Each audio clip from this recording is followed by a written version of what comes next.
నమస్తే నేను Sanjana, welcome to CM today. So బేసిక్గా మ్యూచువల్ ఫండ్స్ మనీ ఎక్కువ ఉందంటే చాలామంది కూడా దేంట్లో ఇన్వెస్ట్ చేయాలి, ఇన్వెస్ట్ చేశాక మనకి సేవింగ్స్ రిటర్న్స్ ఏ విధంగా ఎక్స్పెక్ట్ చేయాలి, రిటర్న్స్ ఎక్స్పెక్ట్ చేస్తూ ఉంటారు. డబ్బులు వేస్ట్ చేయకుండా దేంట్లో ఒక దాంట్లో పెడితే మనకి రిటర్న్స్ వస్తాయి కదా, సేవింగ్స్ చేసుకుందాం అనే ఆలోచనలో చాలామంది ఉన్నారు. ఒకప్పుడు అంటే మనీ సేవింగ్స్ మీద అంత నాలెడ్జ్ లేదు. ఇప్పుడు అందరూ కూడా దేనొక దాంట్లో ఇన్వెస్ట్ చేయాలి, సేవింగ్స్ చేసుకోవాలి అనే ధోరణిలో వెళ్తున్నారు. ఈ నేపథ్యంలో ఇదే అంశానికి సంబంధించి మనతో మాట్లాడడానికి PS Chandrasekhar mutual funds distributor అలాగే ఆంఫై రిజిస్టర్ మనతో పాటు ఉన్నారు. సో వారితో మాట్లాడి మరిన్ని విషయాలు తెలుసుకునే ప్రయత్నం చేద్దాం. నమస్తే సార్. నమస్తే. ముందుగా ఎలా ఉన్నారు సార్? సో బేసిక్గా ఈ మధ్య కాలంలో మనీ గురించి అందరికీ కూడా ప్రాపర్ ఒక అవగాహన ఉంది. డబ్బులు దేంట్లో ప్రాపర్గా ఇన్వెస్ట్ చేయాలో, ఇన్వెస్ట్ చేస్తే రిటర్న్స్ ఎందులోంచి రాబట్టుకోవాలో కూడా చాలామంది యూట్యూబ్ కావచ్చు, ఇప్పుడున్న సోషల్ మీడియాలో కావచ్చు చాలామంది అప్డేట్ అయిపోయారనమాట. సో బేసిక్గా మీకు తెలిసిన ప్రకారం అసలు మ్యూచువల్ ఫండ్స్ అంటే ఏంటి, ఇవి ఎన్ని రకాలు, ఏ విధంగా మనం రిటర్న్స్ అనేవి ఎక్స్పెక్ట్ చేయొచ్చు?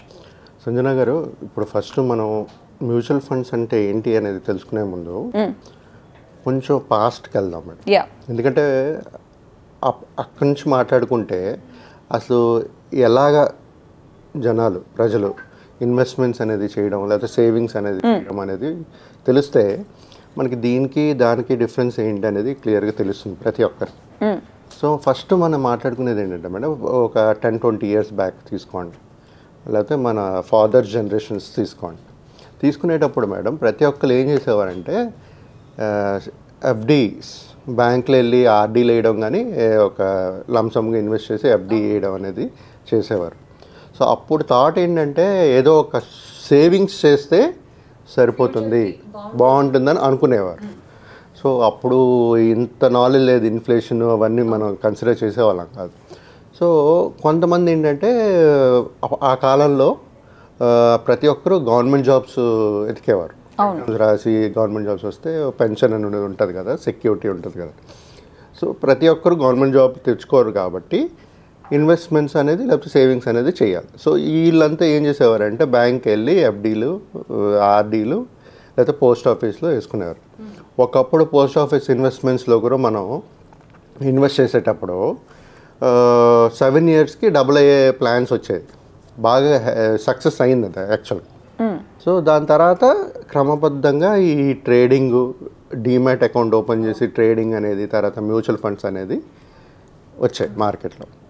సో ఎప్పుడు ఇదే ఉంటుందా అనేది మనకే తెలియదు. బట్ చేంజెస్ ఉంటాయి. బట్ దేంట్లో రిటర్న్స్ వస్తున్నాయి అనేది చూసుకోవాలి. ఇప్పుడు ఇంతవరకు ఏంటంటే సేవింగ్స్ చేసేవారు. ఇప్పుడు చేయవలసింది ఏంటంటే ఇన్వెస్ట్మెంట్స్ ఎప్పుడైతే చేస్తే మనం ఇన్ఫ్లేషన్ అనేది బీట్ చేస్తూ మనకి రిటర్న్స్ అనేది ఫామ్ వస్తుంది.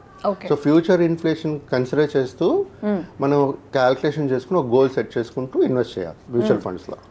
మ్యూచువల్ ఫండ్స్ అంటే అసలు ఏంటి అంటే డీమ్యాట్ అంటే డీమ్యాట్ ఓపెన్ చేసుకుని స్టాక్స్ ట్రేడ్ చేయొచ్చు మనం. అలాగే మ్యూచువల్ ఫండ్స్లో డీమ్యాట్ అవసరం లేదు, డీమ్యాట్ అకౌంట్ అవసరం లేదు. కాకపోతే ప్రతి ఒక్క ఇన్వెస్టరు మనం కేవైసీ అనేది చేయాలి. కేవైసీ చేయడానికి ఒక పాన్ ఉండాలి, ఆధార్ ఉండాలి, ఒక బ్యాంక్ అకౌంట్ ఉండాలి. ఇవి ఉంటే కేవైసీ అనేది చేసి మ్యూచువల్ ఫండ్స్లో రిజిస్టర్ చేసుకుని ఏదైనా ప్లాట్ఫామ్లో రిజిస్టర్ చేసుకుని ఇన్వెస్ట్మెంట్స్ అనేది చేయొచ్చు. మ్యూచువల్ ఫండ్స్లో ఎప్పుడైతే ఇన్వెస్ట్ చేయడం అనేది మేడం, దీంట్లో ఏంటంటే సూపర్ ఫ్లెక్సిబిలిటీ ఏంటంటే మ్యూచువల్ ఫండ్స్లో చిన్న అమౌంట్ నుంచి కూడా ఇన్వెస్ట్మెంట్స్ అనేది చేయొచ్చు. సో ప్రతి ఒక్కరికి అందుబాటులో ఉంటుంది, మధ్యతరగతి నుంచి సామాన్యుల వరకు ఎవరైనా కూడా ఇన్వెస్ట్ చేసుకోవచ్చు. అవును మేడం. ఒకప్పుడు ఏంటంటే ఒక 1000 రూపాయల నుంచి ఉండేది.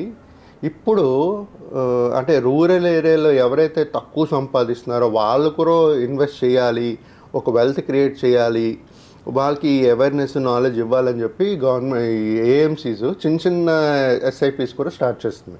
ఇప్పుడు ఎస్ఐపి అంటే ఏంటో మాట్లాడు, సిస్టమాటిక్ ఇన్వెస్ట్మెంట్ ప్లాన్. అంటే క్రమబద్ధంగా ఎవ్రీ మంతో లేకపోతే ఎవ్రీ వీకో లేకపోతే ఎవ్రీ క్వార్టర్లీయో ఇన్వెస్ట్ చేస్తూ ఒక ఇన్వెస్ట్మెంట్ అనేది చేస్తూ ఒక కార్పస్ క్రియేట్ చేసుకోవడం అనేది ఈ ఎస్ఐపి మూలంగా జరుగుతుంటుంది మ్యూచువల్ ఫండ్స్లో. మేడం, ఎవరైతే ఈ మ్యూచువల్ ఫండ్స్లో ఇన్వెస్ట్ చేయాలనుకుంటున్నారో ఇందాక చెప్పినట్టు కేవైసీ అవ్వాలి, అవన్నీ అవ్వాలి. కాకపోతే ఇలాంటి ఇన్వెస్ట్మెంట్స్ ఎక్కడ పెడుతున్నారు అంటే మనకి రిటర్న్స్ ఎలాగ వస్తున్నాయి అనేది తెలియాలి. ఇప్పుడు ఇన్వెస్ట్మెంట్స్ ఏదైతే మ్యూచువల్ ఫండ్స్లో మనం పెడుతుంటామో అది మార్కెట్లోనే ఉంటుంది. కాకపోతే స్టాక్స్ కొంటారు కదా, డిమాట్ కొనేటప్పుడు స్టాక్స్ కొనుక్కుంటారు, ఇండివిజువల్ స్టాక్స్. ఇక్కడ ఏమవుతుందంటే మ్యూచువల్ ఫండ్స్ ప్రతి ఒక్క ఇన్వెస్ట్మెంట్ లంసమ్ అవ్వనండి, ఎస్ఐపి అవ్వనండి, ఇన్వెస్ట్మెంట్ చేసేటప్పుడు ఒక ప్లాన్ అనేది క్రియేట్ చేస్తారు ఫండ్ మేనేజర్. ఏఎంసీస్ ఉంటాయి, డిఫరెంట్ ప్లాన్స్ సో ఉంటాయి. అంటే వాళ్ళ దగ్గర ఉన్న బడ్జెట్ని బట్టి క్రియేట్ చేస్తారా లేకపోతే వాళ్ళ రిక్వైర్మెంట్ని బట్టి ఉంటుందా? లేదు, ఏదైతే మార్కెట్ ఎక్స్పోజర్, ఏదైతే మనకి ముందు మార్కెట్ బాగుంటుందో సో సజెస్ట్ చేస్తారు ముందు ఏది బాగుంటుందో కూడా. సో దీంట్లో ఏంటంటే మేడం జనరల్గా large cap category, mid cap category, small cap category, micro cap అని ఉంటాయి. ఫస్ట్ 100 అనేది లార్జ్, నెక్స్ట్ 250 అనేది మిడ్, అబోవ్ 250 అనేది స్మాల్. సో ఇలా కేటగరైజ్ చేసుకుని దాంట్లో ప్లాన్స్ అనేది క్రియేట్ చేస్తారు. ఎప్పుడైతే ఫండ్ మేనేజర్ ఒక లార్జ్ క్యాప్ అనేది క్రియేట్ చేస్తారో దాంట్లో ఒక 25 నుంచి ఒక 40 స్టాక్స్ వరకు పెడతారు.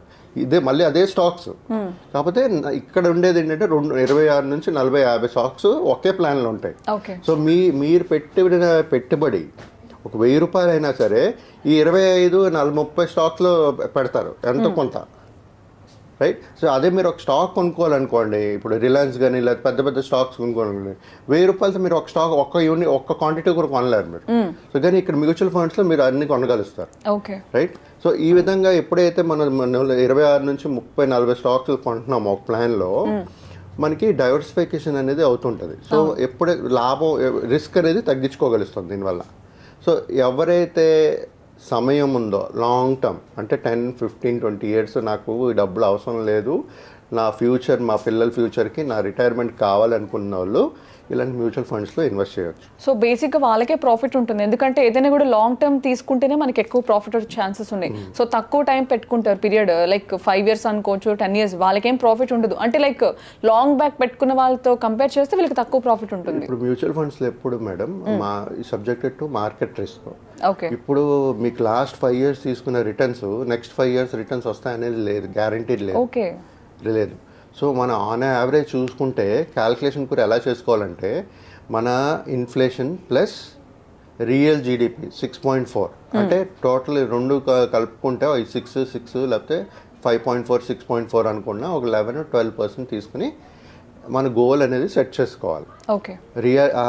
రిటర్న్స్ అనేది రియలిస్టిక్గా ఉండాలి.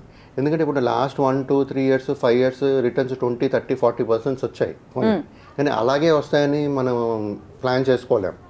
ఎప్పుడైతే మనం గోల్ సెట్ చేసుకున్నప్పుడు, ఇప్పుడు పిల్లల ఎడ్యుకేషన్ ఉంది మేడం, 20 years తర్వాత పిల్లల ఎడ్యుకేషన్కి మీకు 50 లక్షలు కావాలనుకున్నారు, మీరు ప్లాన్ చేశారు, 20% రిటర్న్స్తో ప్లాన్ చేశారు మీరు, 20% రాకపోతే మీ గోల్ అక్కడ ఎఫెక్ట్ అవుతుంది కదా. సో అప్పుడు ఏం చేయాలంటే రియలిస్టిక్గా నెంబర్ తీసుకుని రిటర్న్స్ క్యాల్కులేషన్ అనేది చేయాలి. ప్రతి ఒక్కరు సింపుల్, ఎవరైతే ఈ మ్యూచువల్ ఫండ్స్లో ఇన్వెస్ట్ చేయాలనుకుంటున్నారో మాలాంటి మ్యూచువల్ ఫండ్ డిస్ట్రిబ్యూటర్కి కలిసి మాట్లాడితే ఎలా చేయాలి, ప్రాసెస్ ఎలాగుంటుంది, దీంట్లో రిస్క్లు ఏముంటుంది అన్ని డీటెయిల్గా ఎక్స్ప్లెయిన్ చేయగలుగుతాం మేడం.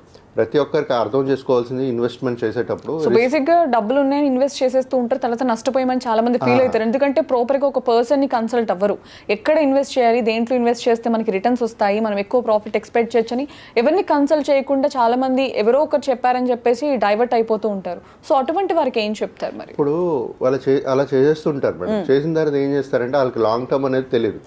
1-2 years మార్కెట్ ఇప్పుడు చూసుకుంటే నా లాస్ట్ 1 month నుంచి 2 months నుంచి పడుతూనే ఉంది మార్కెట్, అందరూ లాస్లో ఉన్నారు. ఇప్పుడు ఏం చేయాలో తెలియదు వాళ్ళకి. అసలు సిప్ కొంతమంది అయితే సిప్లు ఆపేశారు, కొంతమంది అయితే డబ్బులు తీసేసుకుంటున్నారు. సో ఇలాంటినప్పుడు తెలియలేనప్పుడు మాలాంటి డిస్ట్రిబ్యూటర్స్ ఉంటే మీతో పాటు మీకు చెప్పగలుస్తారు ఏం చేయాలి ఏంటి అనేది. ఫస్ట్ అర్థం చేసుకోవాల్సింది ఏంటంటే mutual fund long term strategy, right. 7+5+ years ఉంటేనే మ్యూచువల్ ఫండ్స్కి రండి, ఓకే. సో ఇది అయిపోయిన తర్వాత ఒక క్రమబద్ధంగా ఒక చిన్న అమౌంట్ కూడా ఇన్వెస్ట్ చేస్తూ వెళ్తే మాత్రం మంచి వెల్త్ అనేది క్రియేట్ చేయగలుగుతారు ప్రతి ఒక్కరు. ఎవరికైనా ఒక గైడెన్స్ కావాలి అనుకునేటప్పుడు, సొంతగా చేయలేనప్పుడు ఒక డిస్ట్రిబ్యూటర్ త్రూ వెళ్తే మీకు కరెక్ట్గా అడ్వైజ్ ఇచ్చి కరెక్ట్గా మీ గోల్ సెట్ చేసి ఆ గోల్ రీచ్ అయినట్టుగా హెల్ప్ చేస్తారండి. సో ఎవరికైతే ప్రాపర్గా ఒక ఐడియా లేదు, మనీ ఉన్నా కూడా ప్రాపర్గా ఎందులో ఇన్వెస్ట్ చేయాలో తెలియని వాళ్ళ కోసం, సో ఎవరైతే మ్యూచువల్ డిస్ట్రిబ్యూటర్ ఉంటారో వాళ్ళని కన్సల్ట్ అయితే వాళ్ళు సజెస్ట్ చేస్తారనమాట. అవును. Okay sir, thank you so much. Thank you Sanjay.